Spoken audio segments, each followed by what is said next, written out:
അസ്സലാമു അലൈക്കും വറഹ്മത്തുള്ളാഹി വബറകാതുഹു. ഇസ്രായേലും ഇറാനും തമ്മിൽ നടന്ന യുദ്ധത്തെക്കുറിച്ച് പലരും പറയുന്നത് ഇറാൻ വിജയിച്ചു എന്നാണ്. എന്നാൽ ഞാൻ മനസ്സിലാക്കുന്നത് ഇറാന്റെ മാത്രം ഒരു വിജയമല്ല, മറിച്ച് ഇതൊരു മുസ്ലിം ലോകത്തിന്റെ വിജയമായിരുന്നു എന്നാണ്. ഇസ്രായേലും ഫലസ്തീനും തമ്മിൽ യുദ്ധം നടക്കുന്ന അവസരത്തിൽ ഞാൻ ഒരു വീഡിയോ ചെയ്തിട്ടുണ്ടായിരുന്നു. ആ വീഡിയോയിൽ ഞാൻ ഈ കാര്യങ്ങളെല്ലാം നടക്കാൻ പോകുന്ന സംഭവ വികാസങ്ങളെ കുറിച്ചൊക്കെ പ്രതിപാദിച്ചിട്ടുണ്ടായിരുന്നു. അതിൽ ഞാൻ പറഞ്ഞ കാര്യം, ഇസ്രായേലിന്റെ ഉദ്ദേശം എന്ന് പറയുന്നത് അവർക്കൊരു അജണ്ടയുണ്ട്, ആ അജണ്ട നടപ്പിലാക്കുക. ഈ അജണ്ട എന്ന് പറയുന്നത് ലോകം മുഴുവൻ അധീനപ്പെടുത്തുക എന്നുള്ളതായിരുന്നു. അതിൻ്റെ ഒരു തുടക്കം മാത്രമാണ് ഫലസ്തീനിൽ തുടങ്ങി വെച്ചിട്ടുള്ളത് എന്നും ഈ മുസ്ലിം ലോകങ്ങൾക്ക് നബി സല്ലല്ലാഹു അലൈഹി വസല്ലം തിരുമേനിയുടെ പ്രവചനമനുസരിച്ച് അറബികൾക്ക് മഹാനാശമാണ് എന്ന് മുഹമ്മദ് മുസ്തഫ സല്ലല്ലാഹു അലൈഹി വസല്ലം തിരുമേനി പറയുകയുണ്ടായി. അങ്ങനെ അറബികൾ നശിച്ചൊടുങ്ങുന്ന ഒരു സാഹചര്യത്തിലേക്കും അങ്ങനെ ലോകം മുഴുവനും കീഴ്പ്പെടുത്തുന്ന ഒരു അജണ്ട നടപ്പിലാക്കുന്നതിന് വേണ്ടി ആയിരുന്നു ഇസ്രായേൽ ഇറങ്ങി തിരിച്ചിട്ടുണ്ടായിരുന്നത് എന്ന് ഞാൻ ആ വീഡിയോയിൽ പറയുകയുണ്ടായി. ഫലസ്തീനുമായി നടന്ന യുദ്ധം എന്ന് പറയുന്നത് ഇതിൻ്റെ ഒരു തുടക്കം മാത്രമായിരുന്നു. ഈ യുദ്ധത്തിൽ തന്നെ സംഭവിച്ച കാര്യങ്ങൾ നാം പരിശോധിക്കുകയാണെങ്കിൽ ഞാൻ പറഞ്ഞ കാര്യത്തിലേക്ക് തന്നെയായിരുന്നു ഇസ്രായേൽ കാലെടുത്ത് വെച്ചിട്ടുണ്ടായിരുന്നത് എന്ന് നമുക്ക് മനസ്സിലാക്കാൻ സാധിക്കും. അതായത് ഈ ഫലസ്തീൻ്റെ പേര് പറഞ്ഞ് സിറിയ നശിപ്പിക്കപ്പെട്ടു, യമൻ നശിപ്പിക്കപ്പെട്ടു, ഫലസ്തീൻ നശിപ്പിക്കപ്പെട്ടു, ലെബനാൻ നശിപ്പിക്കപ്പെട്ടു. അതിന് മുമ്പേ തന്നെ മറ്റ് പല രാജ്യങ്ങളും മുസ്ലിം രാജ്യങ്ങളും നശിപ്പിക്കപ്പെട്ടിരുന്നു. ഈ രാജ്യങ്ങളെല്ലാം തന്നെ തവിട് പൊടിയാക്കി ബാക്കിയുള്ള രാജ്യങ്ങൾക്ക് അല്ലെങ്കിൽ ബാക്കി നിൽക്കുന്ന പ്രദേശങ്ങളെല്ലാം തന്നെ 4 ബോംബിന്റെ സഹായത്തോടു കൂടി നമുക്ക് തീർക്കാവുന്നതേ ഉള്ളൂ എന്ന് അവർ മനസ്സിലാക്കിക്കൊണ്ടാണ് പിന്നീട് അവർ ഇറാനെതിരെ തിരിയാൻ ശ്രമിച്ചത്. അപ്പോഴെല്ലാം ഭൂരിഭാഗം മുസ്ലിം രാജ്യങ്ങളും ഫലസ്തീനെയും അതുപോലെ തന്നെ ലെബനാനെയും ഒക്കെ ആക്രമിക്കുമ്പോൾ തന്നെ ചില ഡയലോഗുകൾ എവിടുന്നെങ്കിലും പറയുക എന്നല്ലാതെ കാര്യമായി ആരും തന്നെ അതിൽ ഇറങ്ങിത്തിരിക്കുകയോ ഒരു അചഞ്ചലമായ ഒരു തീരുമാനം നടപ്പിലാക്കുകയോ ചെയ്തിട്ടുണ്ടായിരുന്നില്ല. മാത്രമല്ല, ഞങ്ങൾക്ക് അവരെ പരിചയമില്ല എന്നുള്ള നിലയിൽ വരെ മുസ്ലിം ലോകം എത്തിപ്പെട്ടിരുന്നു. ഇങ്ങനെ ഒരു സാഹചര്യം ഉണ്ടാകുന്നതിന് മുമ്പ് തന്നെ അഹമ്മദിയ ജമാഅത്തിന്റെ ഇപ്പോഴുള്ള ഖലീഫ, അതായത് അഹമ്മദിയ ജമാഅത്തിന്റെ 5ാം ഖലീഫ ഹസ്രത്ത് മിർസ മസ്റൂർ അഹമ്മദ് അയ്യദുല്ലാഹു തആല ബിൻ നസറുൽ അസീസ്, അദ്ദേഹം വർഷങ്ങൾക്ക് മുമ്പ് തന്നെ വരാനിരിക്കുന്ന ആപത്തുകളെ കുറിച്ച് മുസ്ലിം ലോകത്തെ താക്കീത് ചെയ്തുകൊണ്ടിരിക്കുക ഒരു പതിവായിരുന്നു. പക്ഷേ മുസ്ലിം ലോകമുണ്ടോ? ഭൗതികമായ സുഖങ്ങളിൽ ആറാടിയ ഇവർ മതപരമായ കാര്യങ്ങൾ കേൾക്കുവാനോ അനുസരിക്കുവാനോ ഇവർ തയ്യാറായിരുന്നു.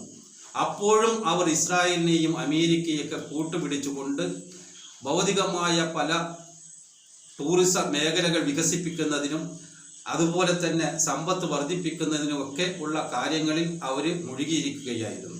അഹമ്മദിയ ജമാഅത്തിന്റെ ഖലീഫ മുസ്ലിം ലോകത്ത് ഒരുമിച്ച് നിൽക്കേണ്ടതിൻ്റെ ആവശ്യകതയും അല്ലെങ്കിൽ ഉണ്ടാകാൻ പോകുന്ന നാശത്തെക്കുറിച്ചും മുസ്ലിം ലോകത്തെ താക്കീത് ചെയ്തുകൊണ്ടിരിക്കുകയും അവർക്ക് നല്ല ബുദ്ധി ഉണ്ടാകാൻ വേണ്ടി ദുആ ചെയ്യാൻ അപേക്ഷിക്കുകയും ചെയ്തുകൊണ്ടിരുന്നു. ഇറാനുമായി കൊമ്പുകോർക്കാൻ വരും എന്ന അവസ്ഥയിലെത്തിയപ്പോൾ ഹുസൂർ മുസ്ലിം ലോകത്തോട് ചോദിക്കുകയുണ്ടായി, ഇനിയെങ്കിലും നിങ്ങൾക്ക് ഒരുമിക്കാൻ നിങ്ങൾക്ക് സമയമായിട്ടില്ലേ? ഇനിയും നിങ്ങൾ ഒരുമിച്ചില്ലെങ്കിൽ, ഒറ്റക്കെട്ടായി നിന്നില്ലെങ്കിൽ നിങ്ങൾക്ക് ഭയങ്കരമായ നാശമാണ് വരാനിരിക്കുന്നത് എന്ന് അവരെ താക്കീത് ചെയ്തു. ഇതിനി ഒരുമിക്കുകയല്ലാതെ മറ്റൊരു രക്ഷയും ഇല്ല എന്ന് ഹുസൂർ തീർത്ത് പറയുകയും ചെയ്തു. അതിനുശേഷം അവസാനമായി മറ്റൊരു ഖുത്ബ പറഞ്ഞത്, നിങ്ങൾ മുസ്ലിങ്ങൾ കാണുന്നില്ലേ, ഇസ്ലാമിനെതിരിൽ മറ്റ് ഇസ്ലാമിന്റെ വിരോധികളെല്ലാം തന്നെ ഒരുമിച്ച് സംഘടിച്ചിരിക്കുകയാണ് ഇസ്ലാമിനെ ആക്രമിക്കുന്നതിന് വേണ്ടി. നിങ്ങൾ ഇപ്പോഴും ഉറങ്ങുകയാണോ? അമേരിക്കയും നാറ്റോ ശക്തികളും എല്ലാവരും ഒരുമിച്ച് ചേർന്നുകൊണ്ടാണ് ഇസ്ലാമിനെ ആക്രമിക്കാൻ വന്നിരിക്കുന്നത്. അതുകൊണ്ട് നിങ്ങൾ ചെറിയ ചെറിയ അഭിപ്രായ വ്യത്യാസങ്ങൾ മാറ്റിവെച്ചുകൊണ്ട് ആശയങ്ങളുടെ പേരിലുള്ള അഭിപ്രായ വ്യത്യാസങ്ങൾ മാറ്റിവെച്ചുകൊണ്ട് നിങ്ങളിനി ഒരുമിച്ച് നിൽക്കുന്നില്ല എങ്കിൽ ഓരോ അറബ് രാജ്യങ്ങളെയും അവർ കീഴ്പ്പെടുത്തും. ഇവിടെ ഒരു ഇറാനോ അല്ലെങ്കിൽ ഒരു ഫലസ്തീനോ മാത്രമല്ല അവരുടെ ലക്ഷ്യം. അതുകൊണ്ട് നിങ്ങൾ ഒരുമിച്ച് നിൽക്കേണ്ട സാഹചര്യം അവസാനത്തെ സമയമാണ് എന്ന് പോലും അദ്ദേഹം പറയുകയുണ്ടായി. ഈ ഉപദേശം സ്വീകരിച്ച മുസ്ലിം രാജ്യങ്ങൾ ഒരുമിച്ച് നിൽക്കുകയും ഇറാനെ ആക്രമിക്കരുത് എന്നാവശ്യപ്പെടുകയും ഇറാനെ തങ്ങളുടെ ബൗണ്ടറിയിൽ വെച്ച് ഇറാനെ ആക്രമിക്കാൻ പാടില്ല എന്ന് 51 മുസ്ലിം രാജ്യങ്ങളും ഒരുമിച്ച് നിന്നുകൊണ്ട് പറഞ്ഞതിൻ്റെ അടിസ്ഥാനത്തിൽ അമേരിക്കയ്ക്കോ ഇസ്രായേലിനോ മുസ്ലിം രാജ്യത്തിൻ്റെ ബൗണ്ടറികളിൽ നിന്ന് ഇറാനെ ആക്രമിക്കാൻ സാധിച്ചിരുന്നില്ല എന്നതാണ് സത്യം. അങ്ങനെ മുസ്ലിം ലോകം പറഞ്ഞില്ലായിരുന്നുവെങ്കിൽ ഇന്ന് നമുക്കറിയാം ലോകത്തിൻ്റെ പ്രത്യേകിച്ച് മുസ്ലിം രാജ്യങ്ങളിലെല്ലാം തന്നെ അമേരിക്കയുടെ മിലിറ്ററി ക്യാമ്പുകളുണ്ട്. അവിടെ നിന്നെല്ലാം ഇറാനെ ആക്രമിക്കുകയാണെങ്കിൽ ഇത്രയധികം ബോംബുകൾ തടുക്കാനോ മിസൈലുകളെ തടയാനുമുള്ള ശേഷി ഇറാൻ ഉണ്ടാകുമായിരുന്നില്ല. അതുകൊണ്ട് ഇറാൻ തകരുകയും അതോടുകൂടി തന്നെ അതിൻ്റെ കാരണം പറഞ്ഞുകൊണ്ട് അതിലുണ്ടായ ചില അബദ്ധങ്ങൾ പറഞ്ഞുകൊണ്ട് മറ്റ് മുസ്ലിം രാജ്യങ്ങളെയും ഇവർ ആക്രമിക്കുകയും ഇവർ കീഴ്പ്പെടുത്തുകയും ചെയ്യുമായിരുന്നു. എന്നാൽ അള്ളാഹുവിൻ്റെ അപാരമായ സഹായത്താൽ ഈ മുസ്ലിങ്ങൾ ഒരുമിച്ച് നിൽക്കുകയും തങ്ങളുടെ ബൗണ്ടറിയിൽ വെച്ച് ഇറാനെ ആക്രമിക്കാൻ സാധിക്കുകയില്ല എന്ന് അവർ പറയുന്ന ഒരു സാഹചര്യം ഉണ്ടായതുകൊണ്ട് ഈ യുദ്ധം അവർക്ക് പകുതി വഴിയിൽ വെച്ച് അവസാനിപ്പിക്കേണ്ടി വന്നു. മാത്രമല്ല അന്ന് ഇറാനെ അവർ നശിപ്പിച്ചിരുന്നു എങ്കിൽ പിന്നീട് മറ്റ് മുസ്ലിം രാജ്യങ്ങളും തകരുമായിരുന്നു. മുസ്ലിം രാജ്യങ്ങളെയും അവർ പിടിച്ചെടുക്കുമായിരുന്നു. അതിനുശേഷം മിഡിൽ ഈസ്റ്റ് മുഴുവനും അവരെ കൈപ്പിടിയിലായിരുന്നെങ്കിൽ പിന്നെ റഷ്യയും ചൈനയൊന്നും അവർക്കൊരു പ്രശ്നമേ ആയിരിക്കുമായിരുന്നില്ല. അങ്ങനെ ലോകം മുഴുവനും ഇവർ കീഴ്പ്പെടുത്തുമായിരുന്നു. അങ്ങനെ ലോകം മുഴുവനും കീഴ്പ്പെടുത്തി കഴിഞ്ഞാലുണ്ടാകുന്ന അവസ്ഥ മനസ്സിലാക്കേണ്ടത് ഏറ്റവും അധികം ക്രിസ്ത്യാനികൾ തന്നെയാണ്.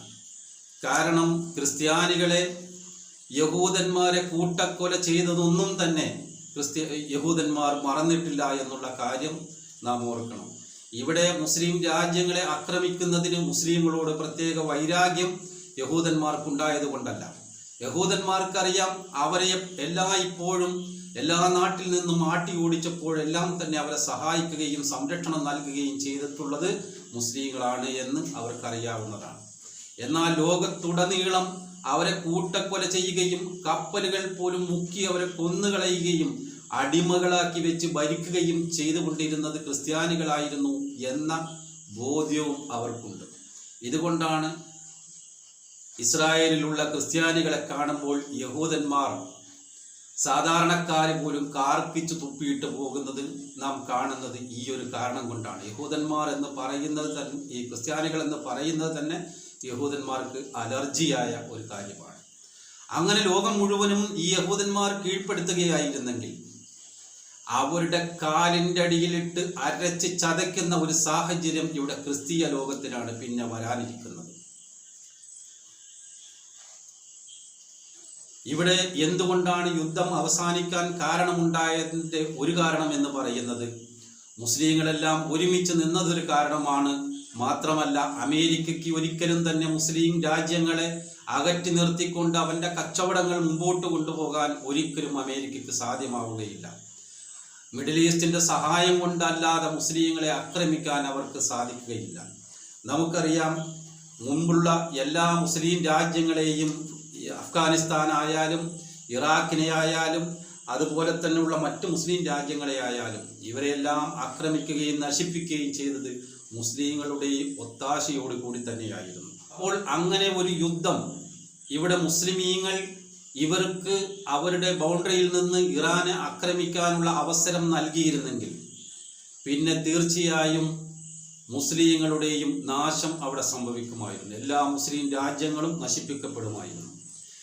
ഇനി അതുമാത്രമല്ല, ഇനി ഇറാന് വേണ്ടി റഷ്യ രംഗത്ത് വരികയായിരുന്നെങ്കിൽ അപ്പോഴും മുസ്ലിങ്ങളുടെ അവസ്ഥ ഇത് തന്നെയായിരിക്കും. കാരണം മുസ്ലിം ബൗണ്ടറികളിൽ നിന്ന് ഇറാനെയും റഷ്യയെയും റഷ്യയുടെ കൂടെയുള്ള രാജ്യങ്ങളെയും മുസ്ലിങ്ങൾ അല്ലെങ്കിൽ അമേരിക്ക മുസ്ലിം രാജ്യങ്ങളിൽ നിന്നായിരിക്കും ഇവരെ ആക്രമിക്കുക. തീർച്ചയായും തിരിച്ചവരും ഈ മുസ്ലിം നാടുകളിലേക്കായിരിക്കും മിസൈലുകളും റോക്കറ്റുകളും വിക്ഷേപിക്കുന്നത്. അതുകൊണ്ട് മുസ്ലിങ്ങളുടെ തകർച്ച സംഭവിക്കുമായിരുന്നു. ഏതായിരുന്നാലും മുസ്ലിങ്ങൾ ഇവിടെ ഒറ്റക്കെട്ടായി നിന്നതിൻ്റെ പേരിൽ ഇത്രയും വലിയ ഒരു ആപത്തിൽ നിന്ന് മുസ്ലിം ലോകം രക്ഷപ്പെടുകയും വിജയശ്രീ ലാളിതരായി മാറുകയും ചെയ്തിട്ടുണ്ട്. എന്നാൽ അമേരിക്കയും ഇസ്രായേലും പറഞ്ഞുകൊണ്ടിരിക്കുന്നത് ഇറാൻ ന്യൂക്ലിയർ ബോംബ് കണ്ടുപിടിച്ചാൽ അത് മുസ്ലിം ലോകത്തിൻ്റെയൊക്കെ നാശത്തിനായിരിക്കുമെന്നാണ്. ഒരിക്കലും നമ്മൾ ഇറാനെ കുറിച്ച് അങ്ങനെ ചിന്തിക്കാൻ പോലും പാടില്ല. കാരണം ഇറാനും ഇറാഖുമായി 8 വർഷത്തോളം നീണ്ടു നിന്ന യുദ്ധത്തിന് ശേഷം ആ വൈരാഗ്യം ഇറാന്റെ മനസ്സിലിരിക്കുമ്പോൾ തന്നെയാണ് അമേരിക്ക സദ്ദാം ഹുസൈനെ ഇളക്കി വിട്ടുകൊണ്ട് കുവൈത്തിനെ ആക്രമിപ്പിക്കുന്നത്. അങ്ങനെ ഇറാഖ് എല്ലാ നിലയിലും തകരുമെന്ന സാഹചര്യം വന്നപ്പോൾ ഇറാന് വേണമെങ്കിൽ അവരുടെ ഭൂമികൾ കയ്യേറാമായിരുന്നു. ഇറാഖിൻ്റെ ഭൂപ്രദേശങ്ങൾ പലതും ഇറാൻ കയ്യേറാമായിരുന്നു. അവർ അങ്ങനെ ചെയ്തില്ല എന്ന് മാത്രമല്ല, അങ്ങനെ അഥവാ ചെയ്തിരുന്നെങ്കിൽ തന്നെ ലോകത്താരും തന്നെ അവരെ അതിനെതിര് പറയുമായിരുന്നില്ല. കാരണം 8 വർഷം യുദ്ധം നടന്നതിൻ്റെ വൈര്യം അവർക്കുണ്ട് എന്നുള്ളത് ലോകത്തിന് തിരിച്ചറിവുള്ള കാര്യമായിരുന്നു. മാത്രവുമല്ല, ഇറാഖിനെ ഒറ്റപ്പെടുത്തി അമേരിക്കയും സൗദി അറേബ്യയും കൂട്ടുപിടിച്ചുകൊണ്ട് സൗദി അറേബ്യയുടെ നേതൃത്വത്തിൽ മറ്റ് മുസ്ലിം രാജ്യങ്ങളെല്ലാം അമേരിക്കക്ക് ഓശാന പാടിക്കൊണ്ട് ഇറാഖിനെ ആക്രമിക്കണം എന്നുള്ള ഒരു സാഹചര്യം വന്നപ്പോൾ ശക്തികൾക്കെതിരെ അവരുടെ കൂടെ കൂട്ടുകൂടാതെ ഇറാൻ ഒറ്റപ്പെട്ട് മാറി നിൽക്കുകയാണ് ചെയ്തത്. അപ്പോഴും മുസ്ലിം രാജ്യങ്ങൾ ആക്രമിക്കണമെന്നോ അവരുടെ എന്തെങ്കിലും കൊള്ളയടിക്കണമെന്നോ അവരെ നശിപ്പിക്കണമെന്നോ ഉള്ള ചിന്ത അവസരമുണ്ടായിട്ട് പോലും ഇറാൻ അത് ചെയ്തില്ല എന്നത് കൊണ്ട് നമ്മൾ അവരെ സ്തുതിക്കേണ്ടതാണ്. മാത്രമല്ല, ഇറാന്റെ ശാസ്ത്രജ്ഞന്മാരെയും സേനാ നേതാക്കന്മാരെയും ഭരണകർത്താക്കളെയും എല്ലാം ഇസ്രായേൽ കൊന്നുകളഞ്ഞപ്പോഴും ഇറാൻ മൗനം പാലിക്കുകയും ക്ഷമിക്കുകയും സഹിക്കുകയും ചെയ്യുകയുണ്ടായി. എന്ന് വെച്ചാൽ ഇറാൻ ആരെയും അങ്ങോട്ട് കയറി ആക്രമിക്കുന്ന ഒരു രാജ്യമല്ല എന്ന് അവർ തെളിയിക്കുകയുണ്ടായി.